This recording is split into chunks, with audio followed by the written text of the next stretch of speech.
Hey to all, कैसे हो तुम सभी लोग। I want tell you one very special thing that if you guys want, अगर हम इस वीडियो पे जस्ट 1K लाइक्स को क्रॉस कर जाते हैं तो कल हम तुम्हारे इंग्लिश लिटरेचर बोर्ड एग्जाम के लिए टेम्पेस्ट की एक ई बुक को लॉन्च कर रहे होंगे। जिस ई बुक में तुमको समरी इंपॉर्टेंट वर्ड्स और एक एक स्पेसिफिक डिटेल देखने को मिलेगी which can just save your Tempest completely. और ये तुमको पूरे के पूरे पांचों एक्ट पे देखने को मिल जाएगी। So if you guys wanted just like hit 1000 likes, we are dropping the content for ISC board for the very first time, लेकिन हम इसमें तहलका मचा देंगे। ये हमारा साथ का एक गोल है, ठीक है। तो जल्दी से यार इस वीडियो को बस 1000 likes तक को तुमको पहुंचाना है। And if you are class 10 student, please just share it with your seniors because this would be helping you them a lot, ठीक है। And please now just watch this video, subscribe to the channel if you are new here, watch the video. Hey to all, कैसे हो तुम सभी लोग। I hope so तुम लोग बहुत ही ज्यादा बढ़िया होगे। And I want to tell you one thing first that basically देखो यार, मैं कभी भी जो ना ऐसा आईएससी का कंटेंट मैं बनाता नहीं हूँ, but I thought of making this one because हमारे यहाँ पर जो इंग्लिश के टीचर हैं, he is a ISC pass out and he teaches English on our platform. And secondly I have also been into ICSE and ISC board for like more than 6 to 7 years। So that's why I thought कि यार मैं यहाँ पर से English language के एक exam के लिए जो ना तुम्हारे लिए लास्ट टाइम पे कुछ कंटेंट बना सकूं। And if you guys need it, you will watch it and will be helping you मेरे हिसाब से कुछ ना कुछ हेल्प तुमको इससे मिल रही होगी। तो बेसिकली सी अभी हम लोगों ने तुम्हारे पूरे पेपर को एनालाइज किया एंड उसके साथ साथ क्योंकि हम लिटरेचर का कंटेंट बनाते भी है, we have never created the content for language, लेकिन हमने लिटरेचर का कंटेंट आईएससी बोर्ड के लिए बनाया, क्लास 11th एंड 12th के लिए। तो वी हैव एन आइडिया, ठीक है। तो अब जब मैंने यहाँ पर से भी तुम्हारे 12th के स्पेसिमेन पेपर को उनके साथ में बैठ करके एनालाइज किया, ठीक है। So what I found is कि यार हम लोगों ने जो ना लेकर के कुछ कुछ चीजों को डिकोड किया, ठीक है। So I have summarised all of them into 10 tips which I have noted down on my iPad. तो यार देखो, मैं फर्स्ट ऑफ ऑल तुमको कुछ कुछ चीजें बताते जा रहा हूँ, प्लीज उनको अच्छे तरीके से याद रखना है। Please watch this video till the very and because ये शायद से तुम्हारी बहुत ज्यादा हेल्प कर दे। देखो यार, पहली जो सबसे इंपॉर्टेंट चीज है, right simple English and don't use complicated words. भाई एक बात याद रख, तेरे को वहां पर कल जाकर के अपनी वोकैबुलरी को फ्लेक्स नहीं करना, you have to gain as much marks as possible, right. तो भाई अपनी वोकैबुलरी को अभी अपने पास में रखो, don't flex that into the answer sheet. अभी लेकर के कल तुम जितनी सिंपल इंग्लिश लिख सकोगे उतना ज्यादा अच्छा होगा। एग्जामिनर तुम्हारी बहुत ज्यादा कॉम्प्लिकेटेड वोकैबुलरी से इंप्रेस नहीं होगा, he will be impressed by only one thing and that is basically कि तुमने किस तरीके से चीजों को प्रेजेंट किया है, ठीक है। सो मेंटेन दैट थिंग कि भाई आप अपनी वोकैबुलरी को बहुत ज्यादा कॉम्प्लिकेटेड वर्ड्स को यूज करके वहां पर फ्लेक्स ना कर रहे हो, ठीक है।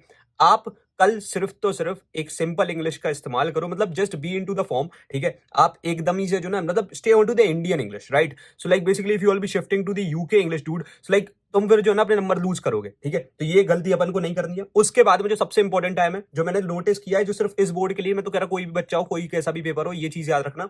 Second tip would be invest your time in reading time in decisions, क्योंकि देखो ये बहुत बड़ा ब्लंडर होगा और एग्जामिनर पे एक बहुत गंदा इंप्रेशन लीव करेगा अगर तुमने लेकर के मान लो एक ऐसे के साथ में स्टार्ट किया, ठीक है। स्टार्टिंग 10 मिनट्स में तुमने डिसाइड किया नहीं, तुम बस ऐसे ही पूरे पेपर को जो ना देखते रहे नहीं। तुमको पहले उसमें डिसीजन बना लेना है कि ये चीज पे ऐसे लिखूंगा तो इसी पे ही लिखूंगा, ठीक है। तो इसका सिंपल सा मतलब ये है कि जब तुमने ये चीज डिसाइड कर ली ना, तो भाई बेसिकली आप स्टार्ट करोगे तो आप पूरा एक ही ऐसे के स्टार्ट करोगे और इसी को एंड। नहीं तो बच्चे क्या करते हैं, ये पूरा 10 मिनट वेस्ट कर देंगे, रीडिंग टाइम 10-15 मिनट का, लेकिन उसमें फिर क्या करेंगे, ऐसे में स्टार्ट कर देंगे एक ऐसे, उनको लगा यार नहीं इसमें मजा नहीं आ रहा, तो दूसरा ऐसे स्टार्ट कर दिए। ये गलती हमको गलती से भी नहीं कर लेनी है। The third thing would be, I tell you, see just be smart. अभी यहां पर से सीन क्या है, यहां पर से लेकर के सी अगर तुम लेकर के किसी एक कठिन चीज के साथ स्टार्ट कर रहे हो, जैसे कि it would be my suggestion कि तुम पैसेज के साथ में स्टार्ट करो। पैसेज क्या होता है, एज सच कोई चीज नहीं होती जिसमें तुमको बहुत ज्यादा एफर्ट्स डाले, you have to read something and then answer something over that thing, right. और तुम लोग आईसीएससी से हो तो बेसिकली तुम्हारा एक कोर स्ट्रॉन्ग होगा इस चीज पे, तो तुम पहले पैसेज पढ़ो, it would be easier for you, just get head with the easy thing. अब देखो क्या हुआ, तुमने 40 से 50 मिनट जो ना पैसेज पे डाल दिए।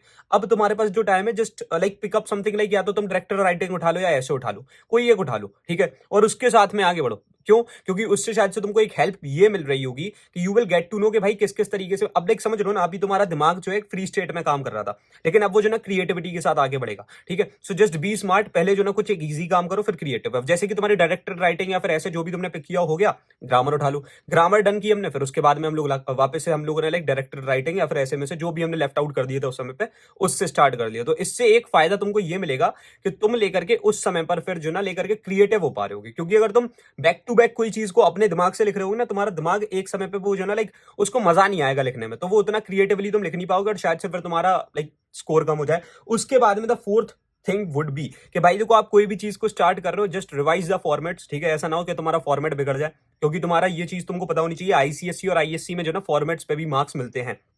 तो अगर फॉर्मेट तुम बिगाड़ करके आ रहे होते हो तो मार्क्स डिडक्ट होंगे। तो पहले एक बार लिखने से पहले अपने दिमाग में रिकॉल कर लेना, हाँ this is the format, I have to write it in this way, ठीक है। तो इससे तुम्हारे फॉर श्योर नंबर बच रहे होंगे। उसके बाद में अगर मैं आगे बात करूं तो अब एक चीज बहुत अच्छी तरीके से मेरी समझ लेना भाई, देखो don't spend too much time on like grammar, ठीक है, क्योंकि ग्रामर में तुम जितना ज्यादा समय को स्पेंड कर रहे होगे उतना ज्यादा जो है ना तुम्हारे मार्क्स कट रहे होंगे, ठीक है। And yes, do what your mind says, ठीक है, जो कि ना कि तुम्हारा दोस्त बोल रहा है कि यानी तुम लोग करते हो ना, ब्लू पेन से मैं ये कर दूंगा, रेड पेन से वो कर दूंगा, ब्लैक पेन से वो कर दूंगा, मतलब ये सारी हरकतें अपन को नहीं करनी है। We have to just do one thing कि हमारा जो दिमाग बोल रहा है, क्योंकि देखो इट्स प्रीटी मच ऑब्वियस, अगर आपने ग्रामर पढ़ी होगी तो आप एक सेकंड में सेंटेंस को जो ना बनाओगे, लेकिन अगर आपने नहीं पढ़ी है, इफ इन केस, ठीक है, जैसे प्रीपोजिशन नहीं पढ़ी है, तो देखो just do what your mind says, right, क्योंकि उस समय पर अगर तुम किसी और के सेकंड बंदे के थॉट पे जाने लगे ना, तो फिर तुम बहुत ज्यादा कंफ्यूज हो रहे होगे और might be possible panic attack आ जाए। उसके बाद में लेकर के अगर मैं छठी चीज के बारे में बात करूं, stay formal and directed writing and proposals. See, इसका मतलब बस एक है कि भाई जब आप लोग डायरेक्टेड राइटिंग और प्रपोजल्स लिख रहे हो, उसमें क्लियरली बोला गया you are this authorised person, have to write this particular thing, ये एक पोजीशन को होल्ड करते हो, तो उस समय पे तुम यहाँ पर जो ना लाइक कैजुअल नहीं हो सकते, ठीक है। तो यहाँ पर जितना ज्यादा फॉर्मल रह सको उतना ज्यादा फॉर्मल रहना, राइट एज लाइक मतलब जितने कम वर्ड्स लिख सको ना उतने कम वर्ड्स लिखना। देखो इसमें क्या होता है, बच्चे जो ना एकदम से कैजुअल हो जाते हैं, मतलब like when they are writing, मतलब मैं क्या बता रहा हूँ भाई, ये होता है, मैं ही लिख रहा हूँ, ठीक है। So when I am writing, 3 line मैंने बहुत फॉर्मल बन के लिखी, चौथी में एकदम से मैं फ्लो आ गया, भाईचारा आ गया, ठीक है। तो ये भाईचारा मत आने देना भाई, प्लीज फॉर्मल रहना उसमें। उसके बाद में the 7th tip would be के भाई देखो यहाँ पर से जो ना क्वेश्चन की जो सफलिंग होनी है वो that's like totally up to you bro, ठीक है। ऐसा कुछ नहीं है सीआईएससी का कोई एक ऐसा लाइक एक समझ रहे हो ना रूल नहीं है कि क्वेश्चन 1 करोगे, 2 करोगे, 3 करोगे, 4 करोगे, 5 करोगे, ऐसा कुछ नहीं होता। तुमको जो भी क्वेश्चन के साथ स्टार्ट करना है कर दो। मैं तो पहले ही कह रहा हूँ भाई पैसेज के साथ हमें स्टार्ट करना, फिर डायरेक्टेड राइटिंग पे आना, फिर उसके बाद ग्रामर पकड़ना, फिर उसके बाद में ऐसे पकड़ लेना, समझ रहे हो। तो इस तरीके से हम लोग पूरा स्ट्रक्चर मेंटेन कर सकते हैं। Like it would be my suggestion, not my suggestion but the suggestion I like got from my teacher, that कि भाई आप लेकर के सबसे बढ़िया क्या करो, पैसेज, उसके बाद में डायरेक्टेड राइटिंग, प्रपोजल, उसके बाद में ग्रामर कर लो, ऐसे कर लो। ऐसे को लास्ट में इसलिए करो बिकॉज जस्ट मेक श्योर कि तुम्हारे पास 1 घंटा बच रहा हो ऐसे लिखने के लिए, आराम से करोगे, उसमें 1 घंटे में 5-7 मिनट एंड में चेक करने के लिए निकाल देना, which would be my 8th tip, sorry, ठीक है, कि भाई डू नॉट लाइक यहां पर से लेकर के जो ना अपने समय को बर्बाद नहीं करना, एक बार सबमिट करने से पहले चेक कर लेना। 9वीं टिप वुड बी दैट कि भाई आपको लेकर के लाइक सी, जब आप लोग आंसर कर रहे हो पैसेज के क्वेश्चंस को, सो मेक श्योर कि आपके आंसर जो ना क्रिएटिव हो। बच्चे क्या करते हैं, पैसेज उन्होंने देखा, उन्होंने उनके लाइक क्वेश्चन को देखा, क्वेश्चन के जस्ट आगे एक छोटा सा लाइन लाइक समझ रहे हो बिकॉज ऐसा कुछ करके जो ना हमने लेकर के सीधे एक सिंगल सी स्टेटमेंट, नहीं, when you are writing answer of the passage just be creative as much as you can. उससे क्या होगा कि एक अच्छा लाइक इंप्रेशन जाएगा एग्जामिनर पे। तुम समझ रहे हो भाई ये कोई फॉर्मूला बेस्ड सब्जेक्ट तो है नहीं, इसमें एग्जामिनर के हाथ में है सब कुछ, ही विल डिसाइड कि क्या चीज सही है क्या नहीं है, राइट। तो उसको इंप्रेस करना है। उसके बाद में मैं तुम लोगों को ये चीज सजेस्ट करूंगा, 10वीं टिप वुड बी दैट कि भाई अपने समय को वहां पर बर्बाद मत होने देना, ठीक है। देखो वहां पर क्या होता है इंग्लिश में, वी डू थिंक कि भाई इंग्लिश के तो हम बादशाह हैं, और तुमको एक चीज पता है सबसे ज्यादा नंबर हमारे इंग्लिश में ही कटने हैं, राइट। तो भाई इंग्लिश को जो है एकदम लाइटली मत लेना प्लीज, इट्स माई रिक्वेस्ट। वहां पर बहुत ऐसे नहीं हो जाना कि मैंने 10 मिनट लिखा, मैं 7-8 मिनट तक सिर्फ एग्जामिनेशन हॉल में जो ना लाइक मुंडी घुमा रहा हूं इधर से उधर। Just don't do that please, it's my request, don't ever do that. आप ऐसी चीजों में कंफ्यूज हो जाओगे या फिर किसी लाइक गलत एक्टिविटी में बित जाओगे, या फिर कुछ भी हो सकता है, कुछ भी हो सकता है। एग्जाम लाइक जो वहां पर लाइक इन्विजिलेटर होगा वो शायद से आपको गलत समझ ले। So please just don't do that, stay into the posture when you are writing. हाँ, ऐसा नहीं होता है कि तुम ब्रेक लो, 1-2 मिनट का ब्रेक लो, let your mind release some dopamine into your head so that तुमको एक कंफर्टेबल फीलिंग आए, लेकिन स्टिल हमको ज्यादा नहीं इधर उधर घूमना है, ये चीज हमको याद रखनी है, ठीक है। सो आई होप सो तुमको ये 8-10 स्टेप्स ने जो ना हेल्प किया होगा। If this help just to like subscribe to the channel and like the video. अगर तुम इस वीडियो को 500 लाइक्स तक के लाइक लेकर के जाते हो, मैं समझ जाऊंगा 500 बच्चे तो हैं जिनकी हेल्प कर सकते हैं। So basically I will be dropping some more videos regarding your all subjects and let's like hit 500 likes on this video. अभी तब तक के लिए रखते हैं इस वाले वीडियो में, पर इतना ही मिलते हैं तुम्हारे कम्युनिटीज में। लाइक तब तक के लिए thanks for watching, happy learning, bye bye, love you all, hustle hard, C K OP.